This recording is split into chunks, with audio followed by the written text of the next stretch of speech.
Hello আমার দুষ্টু প্রিয় মিষ্টি বন্ধুরা, তোমরা সকলে কেমন আছো? বন্ধুরা, আজ তোমাদের মাঝে নতুন একটি লাগালাগির গল্প নিয়ে চলে আসলাম।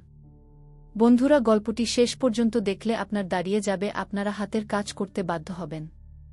চলুন বন্ধুরা, গল্পটি শুরু করি। সকালে রূপ উৎসব ও ইমরান চৌধুরী একসাথে ব্রেকফাস্ট করল। ইমরান চৌধুরী ও রূপের মধ্যে খুব ভালো ভাব জমেছে লক্ষ্য করল উৎসব। ব্রেকফাস্ট শেষ হতেই আহির এলো। আহিরকে দেখে উৎসব বলল, কিরে হঠাৎ তুই? আহির স্বভাবসুলভ হেসে বলল, কেন তোর কাছে আসতে কি আমার বলে কয়ে আসতে হবে? উৎসব বোকার মতো প্রশ্ন করেছে ভেবে বলল, না তা নয়, কল করিস নি তো তাই বললাম। ব্রেকফাস্ট করগু। আহির বলল, না আমি খেয়ে এসেছি। আঙ্কেল ভালো আছেন? খুব ভালো আছি, তুমি কেমন আছো? আলহামদুলিল্লাহ গু। ইমরান চৌধুরী বললেন, তোমরা কথা বলো, আমি উঠছি গু। ইমরান চৌধুরী চলে যাওয়ার পর আহির বলল, উৎসব তোর সাথে আমার কিছু কথা ছিল। উৎসব বলল, হুম বল উ। আহির বলল, আমি ইমিকে ভালোবাসি গু। উৎসব আহ্লাদী কণ্ঠে বলল, ওয়াও, ইটস গ্রেট নিউজ। ইমিকে বলেছিস? আহির বলল, না কিছু বলেনি, আজ বলবো উ। তাহলে বসে আছিস কেন, চল গিয়ে প্রপোজ করগু। আহির বলল, এ দুদিন আমি আর রূপ এ নিয়েই ফিসফিস করছিলাম, ইমিকে আজ প্রপোজ করব গো। তা আমাকে বললেই তো হতো উ। ইমি যদি প্ল্যানিংটা বুঝে ফেলে তাই কিছু বলিনি গ।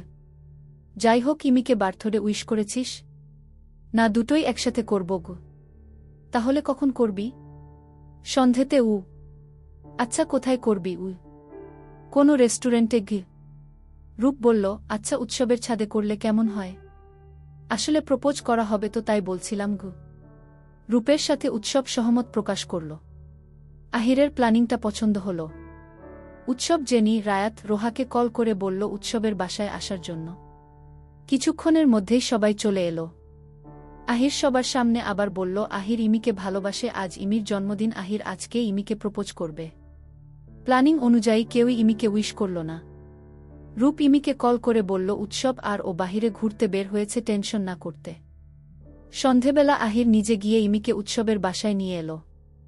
ছাদে যাওয়ার আগে আহির ইমির চোখ বেঁধে দিল। ছাদে গিয়ে আহির ইমির চোখ খুলে দিল। সবাই একসাথে ইমিকে হ্যাপি বার্থডে বলে উঠল। পেছন থেকে আহির চিৎকার করে বলে উঠল, কু আই লাভ ইউ ইমি গু। ইমি পেছন ফিরে দেখল আহির রিং হাতে নিয়ে হাঁটু গেড়ে বসে আছে। ইমি চেয়ে দেখল পুরো ছাদ মোমবাতিতে সাজানো। ইমি প্রায় সাথে সাথেই আহিরকে কু I love you too Ahir ই বলে ফেলল। আহির ইমির আঙুলে রিং পরিয়ে দিল।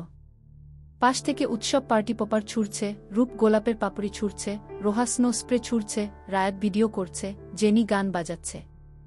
রিং পরিয়ে আহির উঠে দাঁড়াল। ইমি সাথে সাথেই আহিরকে জড়িয়ে ধরল। আহিরও জড়িয়ে ধরল। জেনি এখন রোমান্টিক ম্যাশআপ বাজাচ্ছে। রূপ ওদের দিকে এক দৃষ্টিতে চেয়ে আছে।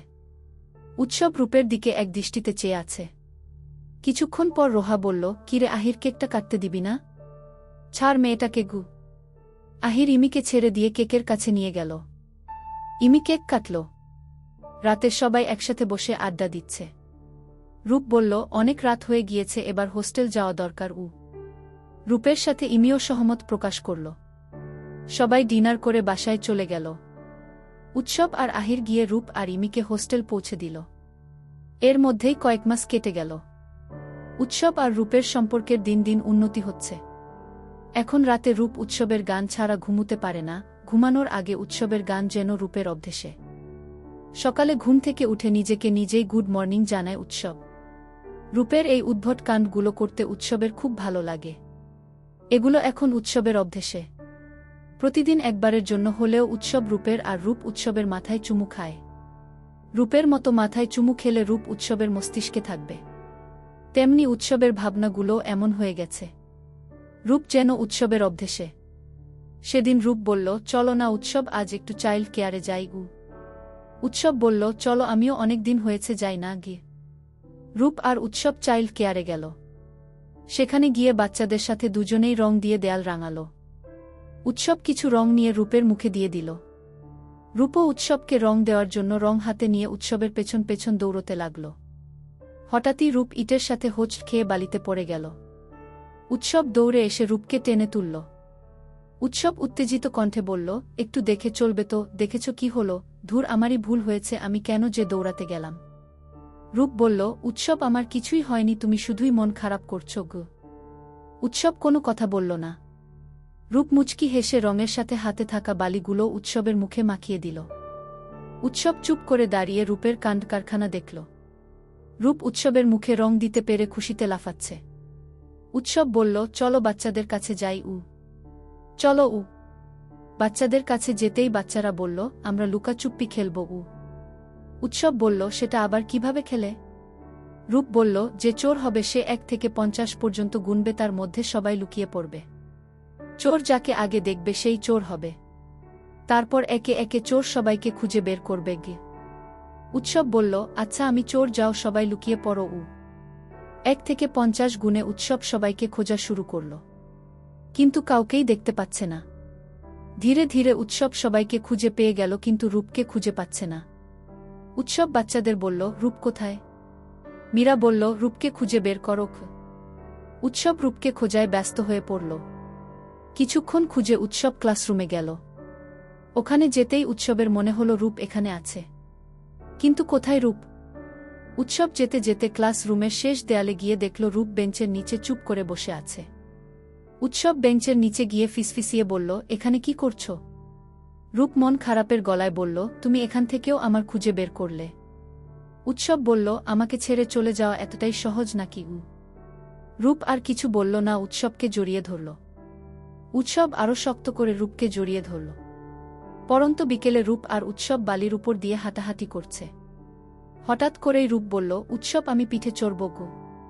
উৎসব একটু অবাক হল না, এখানে এলেই পরন্ত বিকেলে রূপের পিঠে চড়তে ইচ্ছে করে।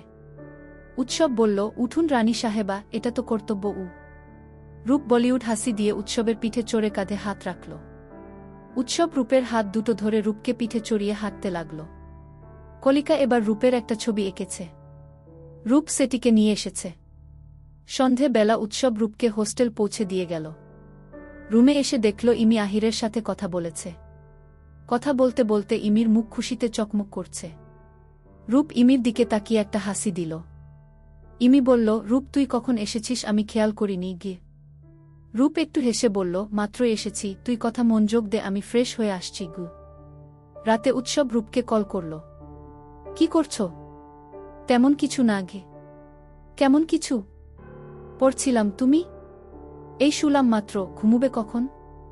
তুমি ঘুম পাড়াবে যখন গু। আচ্ছা তাহলে ঘুমের চেষ্টা করো, আমি গান গাইছি। উৎসব গান শুরু করল। ওপর পাশ থেকে রূপ গান শুনতে শুনতেই ঘুমিয়ে পড়ল।